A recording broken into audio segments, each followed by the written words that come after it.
the Locked On Podcast Network, your team every day. You are Locked On Bears, your daily Chicago Bears podcast. Part of the Locked On Podcast Network, your team every day.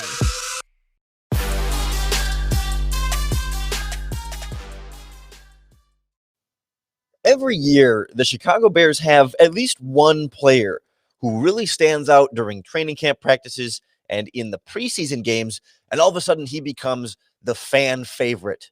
Doesn't always pan out in the regular season and the rest of their career, but we've got a nice long list of candidates for the Chicago Bears Training Camp Hall of Fame. This is Locked On Bears, and I'm your host, Lorin Cox. I'm an analyst for Pro Football Focus, and I'm here to bring you your daily, in-depth Chicago Bears news and analysis. You can follow me on Twitter at CoxSports1. You can follow the podcast on Twitter at Locked On Bears. You can like Locked On Bears on Facebook, join the Locked On Bears Facebook group, and subscribe to Locked On Bears on YouTube to keep up with all of our Bears video podcasts as well. On the show today, we create the Chicago Bears Training Camp / Preseason Hall of Fame. We'll talk about a couple of important wings in the Hall of Fame for different groups of players that definitely all sort of fit in their same specific areas.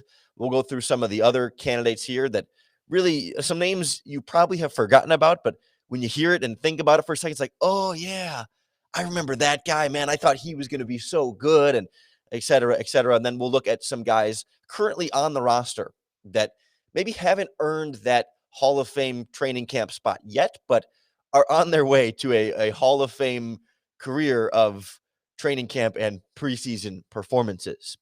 Again, this podcast coming to you this week while I'm gone out of town. I recorded this a little bit in advance. I wanted to make sure I have some Bears talk for you on the podcast, but I'm not even in the country right now as you're listening to this. So I'm not able to react if there's some sort of big Bears breaking news. I apologize that we are not talking about it on the podcast, but we do have a very important training camp Hall of Fame to put together here.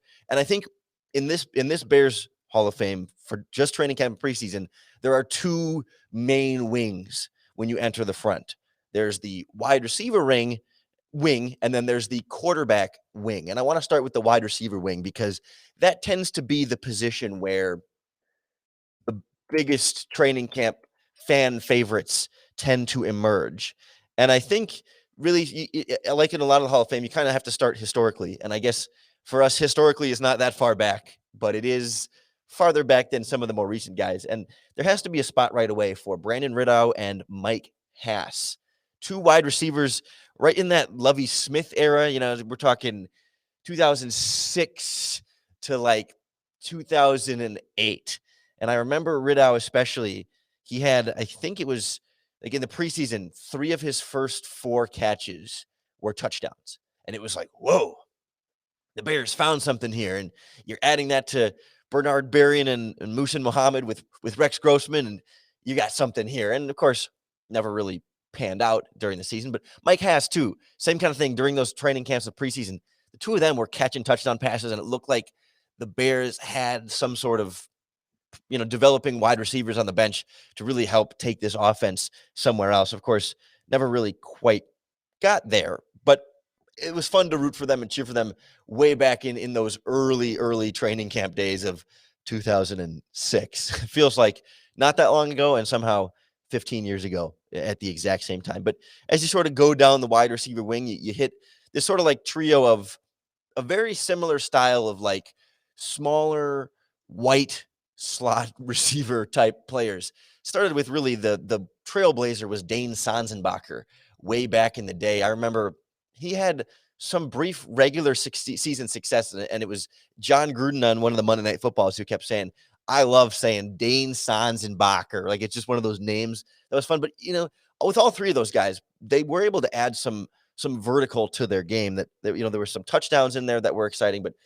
Sanzenbacher was a little bit earlier, in more like the early 2010s era. Then you move into to Daniel Braverman, the 7th round pick, a little bit more recent than that, a little bit smaller than the others, a little bit more of an underneath guy, but someone that a lot of Bears fans were really excited about, to feel like he could be this sort of complementary piece in this Bears offense. And then you get Tanner Gentry, really the freshest in our mind as far as building that connection with Mitch Trubisky and catching some deeper touchdowns in that preseason for him. He was an undrafted free agent out of Wyoming, played college football with Josh Allen, now a member of the Buffalo Bills, reunited with Josh Allen, hoping to, re-spark some of that, and also now reunited with Mitch Trubisky in Buffalo. We will see him in the Bears preseason game, presuming he's still a part of the 90-man roster when these two teams match up. So Tanner Gentry, not far, but still around. Dane Sanzenbacher and Daniel Breverman, not doing much else in the NFL. And then I want to throw a special honorary section here of the wide receiver wing for a player that didn't really do much that I remember in Bears training camp and preseason. And I guess a lot of this is anecdotal because you can't just go look up preseason stats all that easily. But tell me if you remember the name Andy Fantuz. He was, I think, the Canadian Football League's leading wide receiver or one of their top wide receivers. And the Bears signed him, it's close to that Brandon Ridout era. I'm thinking like late 2009, 10, 11, maybe 12, right around there. It was definitely still Lovie Smith era, like later Lovie Smith era Bears football. Fantuz was this big time signing from the Canadian Football League. And we thought, oh man, like he looks like a number one wide receiver in Canada. Came to Chicago, never really did much. But the reason why he's got a spot in here is because I remembered very distinctly when the Bears signed him, it was made clear right away that he had his own cereal from the Canadian Football League. They were called Fantuz Flakes. I believe that it says they're oatmeal crisp cereal. I'm not sure, even like the little picture on the box of the spoon holding it up, it's a little bit hard to tell. They look like almonds to me, but I think it's somewhere between like Raisin Bran and Honey Bunches of Oats. I'm not exactly sure how to describe it, but Andy Fantuz had a couple different variations of his own box of cereal, much like Flutie Flakes for Doug Flutie. These were Fantuz Flakes, and it was like the Bears signed this big-time Canadian football wide receiver that has his own cereal box. And it's that cereal box in and of itself that gives him a spot in my wide receiver wing of the Bears Hall of Fame. It's a pretty illustrious group of guys that clearly didn't really go on to a lot of NFL success from there. Sanzenbacher was with the Bengals for a little bit, but I think it's really a representation of where fans end up putting most of their adoration during training camp. But there were a lot of third string quarterbacks along the way that we all fell in love with too. We'll continue our Bears Hall of Fame training camp tour down the quarterback wing next on Locked On Bears.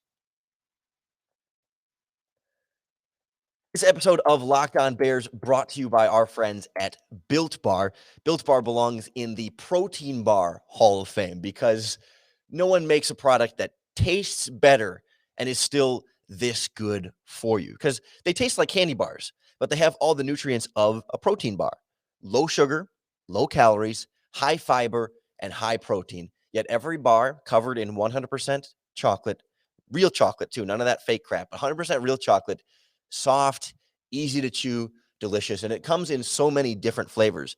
I just saw coming out now, they had a Rocky Road flavor with some chocolate and some nuts in there and kind of have that ice cream flavor.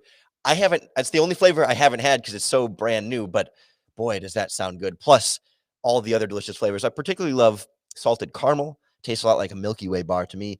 Coconut, cookies and cream, strawberry, and so many more. You can buy like a mixed pack that has all the different flavors to try for yourself, because I promise you will find something you love.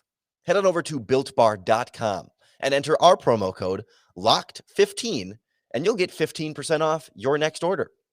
That's promo code LOCKED15 for 15% off at BuiltBar.com. Today's podcast also brought to you by our friends at StatHero. Do you know that 85% of people that play daily fantasy sports lose? Is it really that surprising? I mean, the game's kind of rigged against you. You're playing against thousands of other lineups, not to mention experts who have more tools and more time. I mean, generally speaking, you don't really stand a chance. But that's where StatHero comes in. It's the first ever daily fantasy sportsbook that puts the player in control and puts winning within reach. Here's how it works. StatHero shows you their lineups and dares you to beat them. It's you versus the house in a head-to-head fantasy football matchup. You name your stakes and the winner takes all. You have the advantage. StatHero is showing you their lineups ahead of time, so no one else does that. Play StatHero now and change the odds. Go to stathero.com/locked on, sign up for free, and right now you can get 3 times back on your first play. They're giving you a 300% match. That's unheard of.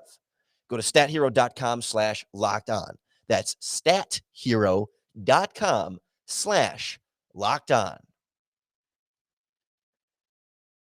Wide receivers have really, I think, been the first ballot type guys for Bears training camp heroes. For some reason, fan base has always sort of gravitated to those guys. Could you see them make the catches and touchdown catches? It makes sense, but that's really where this Bears training camp Hall of Fame starts. But I think the quarterback wing is a fun group as well. And some names of guys that we got excited about, but, never really panned out the way we would have maybe wanted in the regular season. I think for me, it's got to start with perhaps the GOAT of Bears training camp quarterbacks.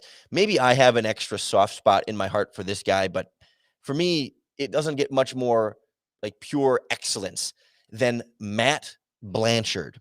And that might be a name that you don't fully pop right back up in your head. And it's totally understandable. We all have flaws. But Matt Blanchard is a former undrafted free agent out of the University of Wisconsin-Whitewater, the same school where offensive lineman Quinn Miners was just drafted from in the second round this year. Matt Blanchard was undefeated in college. He won 3 national championships, or I believe, or maybe 4, but had gone through and just never lost a game in college.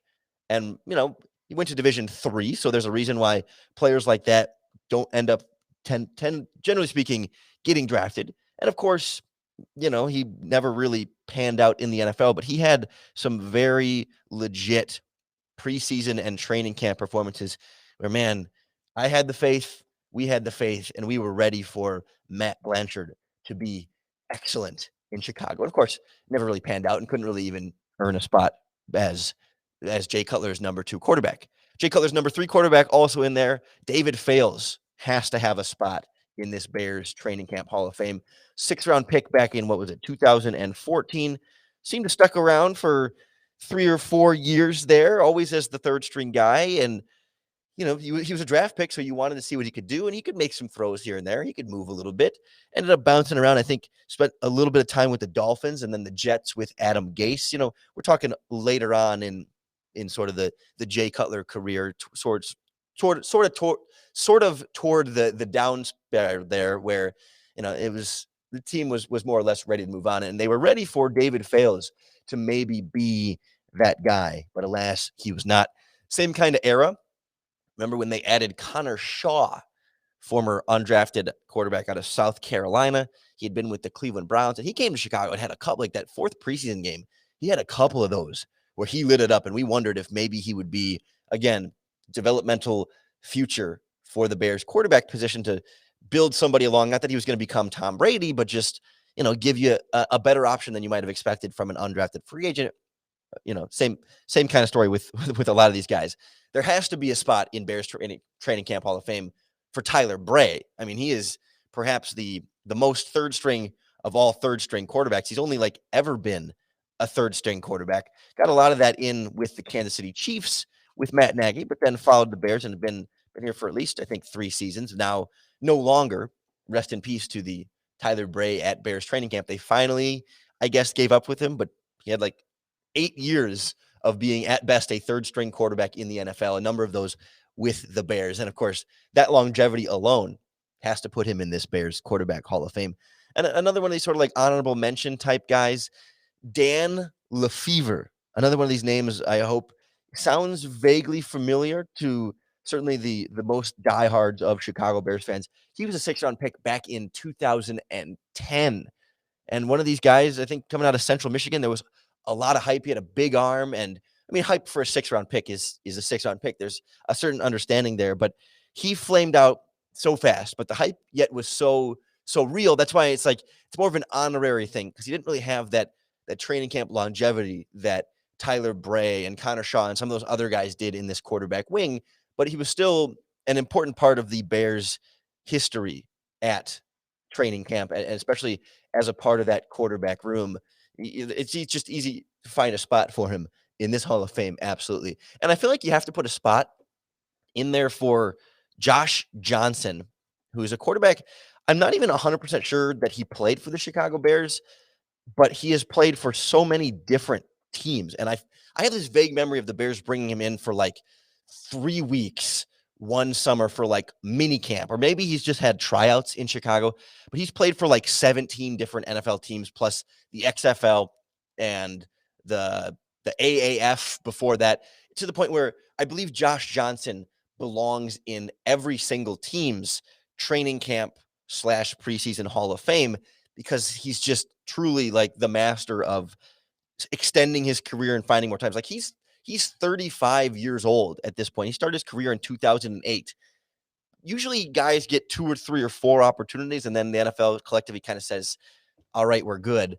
But Josh Johnson just keeps going. And for me, that's Hall of Fame status, even if his time in Chicago was about as minuscule or as small as you could possibly get. But for me, it's quarterback and wide receiver are those 2 main wings in the Bears training camp Hall of Fame. Those are the guys we really pay the most attention to, because they're not always wearing pads, and we can't always see great plays by defensive linemen and offensive linemen, because it's not really like a real game setting. So occasionally you'll get some, and we'll get into a couple of pass rushers maybe, and a couple of defensive backs that have made some plays here. But I do feel bad that there's somewhat of a bias against offensive linemen in this Hall of Fame, much like there probably is in the regular Hall of Fame, because it's just not something that fan favorites ultimately become. But we'll go through some of the other non-quarterbacks and wide receivers, as well as the players on the current roster that are building a strong candidacy for the training camp Hall of Fame, next on Locked On Bears.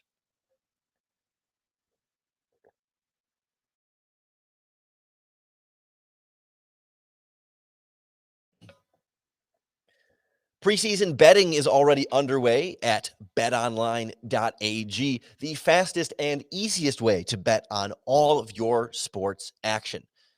Already getting in on the Hall of Fame game betting for the first weekend here. That under cleared pretty easily, and it was not always pretty football, but it was fun to have football back. But you can start to bet on the rest of this Bears preseason, plus week 1 regular season line is already available. You can still get in on the win total for the Bears over under 7.5. You can bet on whether or not the Bears will make the playoffs, where they'll finish in the NFC North, plus some individual prop bets on Allen Robinson's catches, receiving yards, touchdowns, Darnell Mooney's receiving yards, Jimmy Graham's touchdowns, Khalil Mack over under 9.5 sacks this season, and so many other bets. That's why betonline.ag is the number 1 place we recommend. Sign up today for a free account and enter our promo code Locked On to receive your free 50% welcome bonus on your first deposit. Bet Online, your online sportsbook experts.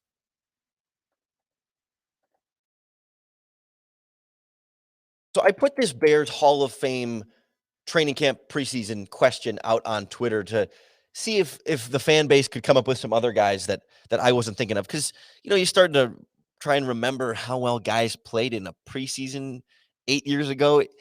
It can be a little bit. And so the wisdom of the crowd certainly helpful here. And I wanted to shout out a couple of individual people that gave some excellent suggestions. First one here from our friend of the show, Kyle Popovich at Kyle Pop 16, throwing out John Timu and Jonathan Anderson to get some more defensive guys in there. Brandon McGowan as well. Timu and Anderson would have to have their own, like, they would share an exhibit, because for at least for me, those 2 guys are like intrinsically linked. You cannot have one without the other. They were both undrafted free agents the same year. They were both very good special teams players, pretty good athletes. Certainly they were not exactly the same player by any means.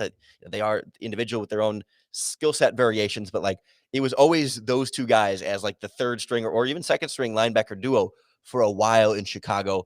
Occasionally some spot starts for both of them, but never really stuck on as never really took that next step to be a full-on starting linebackers in the NFL. And Brandon McGowan, one of the safeties that is one of those Mick names. We got, McNown and McGowan always would get Bears fans, especially people with the Chicago accent, having trouble pronouncing that name. But he was an undrafted safety back in 2005 and was, he was always in there, right? I mean, he was always hanging around in sort of that like special teams type role and be in the back. I mean, there were some injuries in there as well that he filled in at some point into the starting lineup. And so he's almost too experienced to have a spot in this Hall of Fame, but we're going to give it to him for everything he did in the preseason and the training camp. And one other name that I should have absolutely thought of, and we'll get to some other guys that I had already got for myself, but this one was an egregious oversight by me that had this person not tweeted it to me,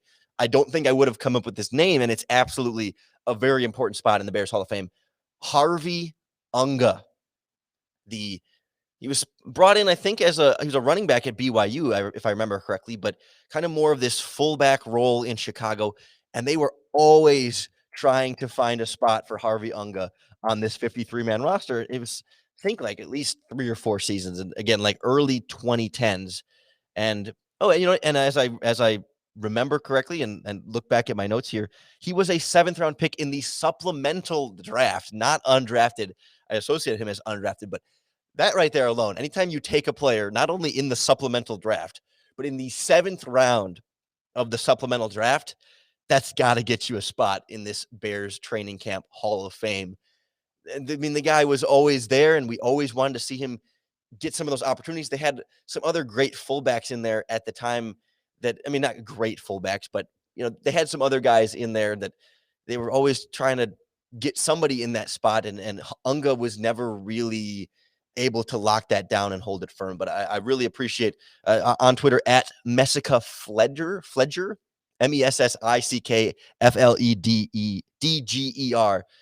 The username or the actual like screen name just says Meg. Shout out to Meg at Messica Fledger for the Harvey Unga suggestion, because that would have been an egregious mistake had I not included Unga. A couple of other guys I wanted to include from my own list. Cornelius Washington.